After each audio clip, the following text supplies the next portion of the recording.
इनोयाशी, जो 58 साल का है, लेकिन इसे देख के लगता है कि ये 85 का है, जिसे अपनी लंबी जिंदगी जीने के बाद पता चलता है कि वो बिल्कुल भी स्पेशल नहीं है। और वक्त के साथ साथ उसकी फैमिली के साथ उसके रिश्ते भी कमज़ोर हो चुके हैं और इसके परिवार वाले भी इसकी एवरेजनेस से काफ़ी ज़्यादा डिसअपॉइंटेड है। ये एक जॉब करता है जिसकी सैलरी इसे बहुत कम मिलती है और एक दिन जब इसे डॉक्टर बिल्कुल डिसमिसिव वे में बोलता है कि आपको कैंसर है और आप मरने वाले हो, तब वो रोता है और इस बात को अपनी फैमिली को नहीं बताता, क्योंकि उसे लगता है कि इसकी फैमिली को इस बात से कोई फर्क नहीं पड़ेगा कि वो मरने वाला है। और इस पूरी सिचुएशन से बचने के लिए वो घर छोड़ के भाग जाता है। और दूसरी तरफ है हीरो शिशिगामी, जो एक ऑर्डिनरी बच्चा है जिसके फ्रेंड्स है, जो पॉपुलर है और जो मांगा देख के रोता है हम सब की तरह। लेकिन हम देखते हैं इन सब के बावजूद वो कैसे एक मास मर्डरर बनता है, और इनुयाशी, जिसकी लाइफ में अब कुछ नहीं बचा, कैसे इस पूरी स्टोरी का हीरो बनता है। ये तब होता है जब हमारे दोनों कैरेक्टर कोइंसिडेंटली एक साथ में एक अबेंडेंड पार्क में होते हैं और उसी वक्त कुछ एलियंस गलती से इन्हें एक एक्सीडेंट के थ्रू मार देते हैं।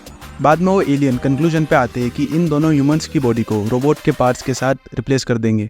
और फिर जब इचिरो यानी हमारा ओल्ड मैन उठता है, तब वो काफ़ी डरा हुआ और कंफ्यूज होता है अपनी पावर को देख के।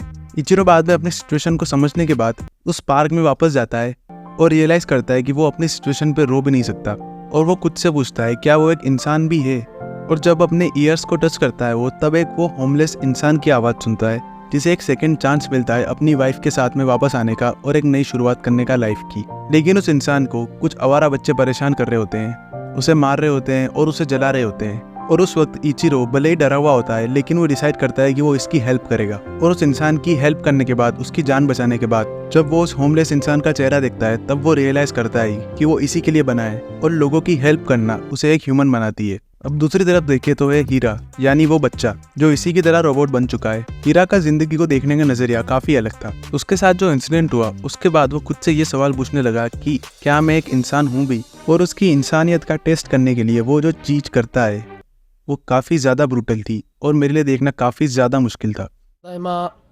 おかえりなさい。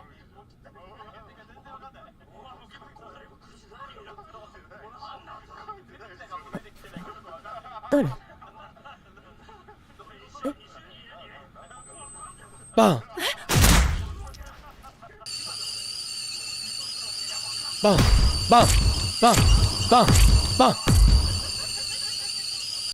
जितना ज्यादा क्रूअल ये लोगों के प्रति बनेगा, उतना ज्यादा इमोशन इसको फील होगा, चाहे वो सैडनेस का हो, हैप्पीनेस का हो या फिर कुछ भी हो। ये है इसकी मेंटेलिटी और इस चीज से वो ह्यूमन फील करता है।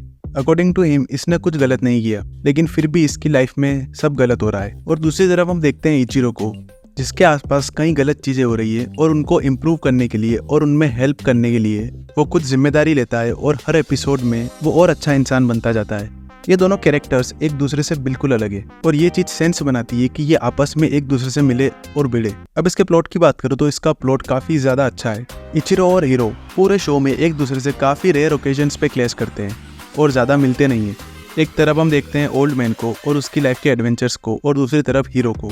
ओल्ड मैन के कई फाइट सीन्स है जो काफी ज्यादा ब्रूटल है और कोई कोई काफी ज्यादा फनी है।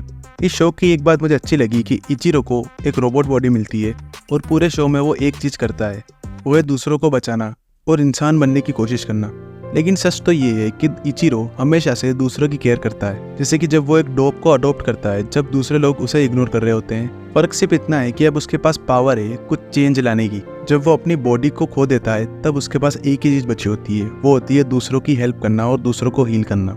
उस रात को इचिरो रिबोर्न हुआ था। दूसरी तरफ है हीरो शिशिगामी, उसे हमेशा से लोगों को लेके कोई फर्क नहीं पड़ता और जब उसके पास पावर आती है तो वो अपने इम्पल्स को एक्ट आउट करता है। भले ही वो क्रैश के बाद में मेंटली सेम है, लेकिन उसके आसपास के लोगों का रिस्पॉन्स उसे अपनी रियलिटी को क्वेश्चन करने पे मजबूर करता है। और वो शो में बोलता भी है जिस रात को उसे स्पेसशिप हिट करी थी उस रात को वो मर चुका था।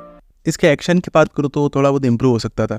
कुछ सीन्स ऐसे थे जो थोड़े बहुत पॉलिश्ड नहीं लगे मुझे, लेकिन इसकी एक चीज़ मुझे अच्छी लगी, वो है इसकी वॉइस एक्टिंग। मेरा कहने का मतलब है कि इसके जो कैरेक्टर्स है वो रियल पीपल की तरह बात करते हैं, लेकिन ये मत समझना कि इससे ये शो बोरिंग बनता है।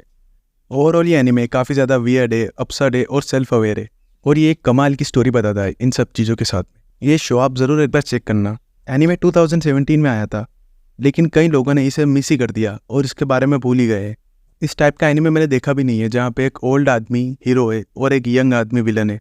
ओके, जाने से पहले लाइक कर दो और सब्सक्राइब कर दो। बाय।